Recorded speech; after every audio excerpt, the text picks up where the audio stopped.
That's all you need to know. Okay. It's super simple. Okay. There's 3 forms or 3 variations for every single receiver pronoun, right? There's the base form, there's the to form, and the self form. Now, for me, to me, myself, all of those are in the word me.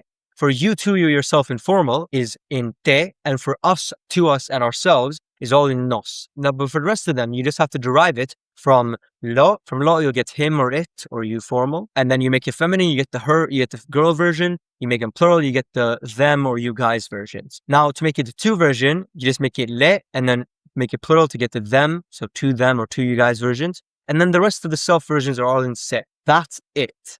Okay, when you look at all of them in a list, it's confusing. When you look at it like this and with logic, it's actually very simple. If you just learn 5 words, like if you just know mete, nos, lo, and se, you can basically know all of them, right? Because from lo, you can get la, los, las, le, les, and that covers all of them. And if you're just starting out, I'd highly recommend checking out the Speedy Spanish Roadmap. It's a free course I created to help you start learning Spanish with these methods, and you'll find it in the first link in the description.